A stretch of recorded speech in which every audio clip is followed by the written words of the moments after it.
તો કેમ છો મિત્રો? તો મિત્રો 2024માં લગભગ 268 આઈપીઓ આવ્યા, એટલે કે ઘણા બધા આઈપીઓ આવ્યા. તેમાંથી 90 આઈપીઓ મેન બોર્ડ હતા અને 178 એસએમઈ હતા. અને ઓવરઓલ આઈપીઓ પ્રોફિટેબલ રહ્યા છે. હવે સૌથી મોટો સવાલ એ છે કે 2025માં પણ આઈપીઓ માર્કેટ એવું રહેશે કે પછી આ વખતે નવા કંઈક રેકોર્ડ બનાવશે. અને અત્યારે આ માર્કેટમાં ઘણા લોકો રસ લેવા લાગ્યા છે. હવે 2025માં નવી એક્સાઇટમેન્ટ સાથે લોકો રેડી થઈ ગયા છે અને લાગે તો એવું જ છે કે 2025માં પણ એક્સાઇટમેન્ટ બન્યું રહેશે, કારણ કે આ વર્ષે ઘણા આઈપીઓ પાઇપલાઇનમાં છે. તો આજના વિડીયોમાં આપણે આવા જ 5 આઈપીઓની વાત કરશું જે આપણને 2025ના પહેલા ક્વાર્ટરમાં જોવા મળી શકે છે, એટલે કે જાન્યુઆરીથી માર્ચની વચ્ચે જોવા મળી શકે છે. અને મિત્રો આમાંથી 2 આઈપીઓ તો શેર હોલ્ડર કોટાવાળા છે, એટલે મિત્રો આ અપકમિંગ આઈપીઓની માહિતી માટે વિડીયોમાં છેલ્લે સુધી જોડાઈને રહેજો. તો મિત્રો સૌથી પહેલો આઈપીઓ છે તેને મોસ્ટ અવેઇટેડ આઈપીઓ કહેવાય તો પણ ના નથી, કારણ કે એ 2024માં આપણે એની રાહ જોતા હતા. તે આપણને 2024માં જોવા ન મળ્યો, પણ હવે 2025માં જોવા મળી શકે છે, તે પણ માર્ચ સુધીમાં.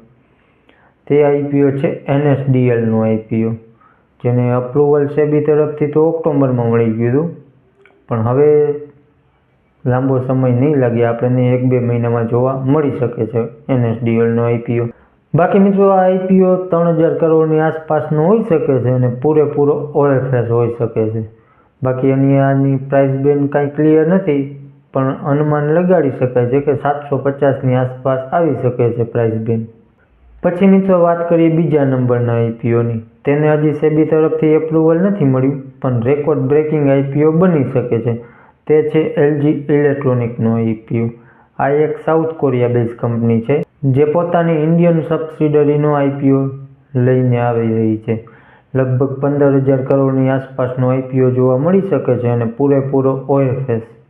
બાકી હજી એલજી ઇલેક્ટ્રોનિકના આઈપીઓને લઈને ઓફિશિયલ અનાઉન્સમેન્ટ કાંઈ નથી થઈ, પણ ઉમ્મીદ છે કે માર્ચની આસપાસ તમને જોવા મળી શકે છે એલજી ઇલેક્ટ્રોનિકનો આઈપીઓ. ત્યાર પછી છે મિત્રો આવાન્સ ફાઇનાન્શિયલ સર્વિસીસનો આઈપીઓ. આ એક એનબીએફસી કંપની છે જે મોસ્ટલી એજ્યુકેશન સેક્ટર ઉપર ફોકસ કરે છે, કારણ કે આ કંપની જે છે એ ડોમેસ્ટિક ઇન્ટરનેશનલ જે સ્ટુડન્ટ હોય તેના માટે તેને લોન પ્રોવાઈડ કરવાનું કામ કરે છે.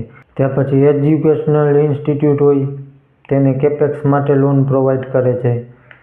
અને આ કંપની જે છે એ આ પોતાના સેક્ટરમાં બીજા નંબરની સૌથી મોટી કંપની છે.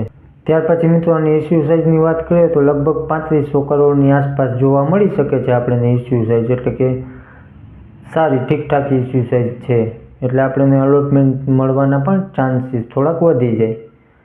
તેમાંથી 1000 કરોડનો ફ્રેશ ઇસ્યુ અને 2500 કરોડનો ઓએફએસ હોઈ શકે છે. બાકી આ આઈપીઓ ડિસેમ્બરમાં આવવાનો હતો, પણ હવે નથી આવ્યો, એટલા માટે લગભગ હવે આપણને આ જાન્યુઆરીના એન્ડમાં અથવા ફેબ્રુઆરીની શરૂઆતમાં આઈપીઓ જોવા મળી શકે છે. તો મિત્રો હવે વાત કરીએ શેર હોલ્ડર કોટાવાળા આઈપીઓની. બાકી તો 2025માં ઘણી સબસિડિયરી કંપનીઓ પોતાના ડીઆરએસપી ફાઇલ કરી દીધી છે, એટલે કે ઘણા આઈપીઓ આવવાના છે શેર હોલ્ડર કોટાવાળા 2025માં. તેમાંથી 2-3 આઈપીઓને સેબીનું અપ્રુવલ પણ મળી ગયું છે. તેમાંથી એક નામ છે એથર એનર્જીનું. હજી 8-10 દિવસ પહેલાં જ એથર એનર્જીના આઈપીઓને સેબી તરફથી એપ્રુવલ મળ્યું છે. બાકી તો તમને બધાને ખબર જ હશે, આ ઈવી સ્કૂટર બનાવે છે કંપની. આ કંપની પોતાના સેક્ટરમાં 12% હિસ્સો ધરાવે છે, માર્કેટ શેર ધરાવે છે 12%નું, અને ત્રીજા નંબર ઉપર આવે છે આ કંપની. બાકી પહેલા નંબર ઉપર ઓલા છે, બીજા નંબર ઉપર ટીવીએસ મોટર અને થર્ડ નંબર આનું આવે. બાકી ઓલાનો આઈપીઓ તમને ખબર જ છે, હમણાં જ આવ્યો હતો. બાકી આ સેગમેન્ટની બધી જ કંપનીઓ પ્રોફિટેબલ નથી એક પણ. જેમ કે વાત કરીએ હમણાં ઓલા આવી ગયો હતો, એ પણ કંપની લોસમાં છે. આ એથર એનર્જીનો આઈપીઓ આવ્યો છે, તે પણ કંપની લોસમાં જ છે. બાકી એથર એનર્જીના આઈપીઓમાં 3100 કરોડનો ફ્રેશ ઇસ્યુ હોઈ શકે છે અને તેની સાથે 2.2 કરોડ શેરનો ઓએફએસ પણ હોઈ શકે છે. બાકી આ કંપનીમાં હીરો મોટો પાસે બધાથી વધારે શેર છે, અને એક પણ સારી વાત કહેવાય કે આમાંથી એક પણ શેર તે વેચતા નથી ઓએફએસમાં. અને હીરો મોટરના શેર હોલ્ડર માટે આ આઈપીઓમાં શેર હોલ્ડર કોટા પણ હોઈ શકે છે. જેની પાસે પણ હીરો મોટોનો એક પણ શેર હોય તે શેર હોલ્ડર કહેવાય. તે શેર હોલ્ડર કોટામાં અલગથી એક વધારાની એપ્લિકેશન કરી શકે છે અને તેની જે ફાઇનલ ડેટ હોય, જ્યારે પણ કોઈ પણ આઈપીઓની આરએચપી ફાઇલ થાય તે દિવસને શેર હોલ્ડર કોટા માટેની લાસ્ટ ડેટ કહેવાય કે ત્યાર પહેલાં તમારા ડીમેટ એકાઉન્ટમાં શેર હોવો જોઈએ, તો તમે એલિજિબલ થઈ જાઓ શેર હોલ્ડર કોટા માટે. બાકી હજી સુધી આની આરએચપીની ફાઇલની કાંઈ ન્યૂઝ નથી. ત્યાર પછી મિત્રો લાસ્ટ આઈપીઓ છે ડૉક્ટર અગ્રવાલ હેલ્થ કેરનો આઈપીઓ. આ આઈપીઓને પણ હમણાં 31 ડિસેમ્બરે જ અપ્રુવલ મળ્યું છે.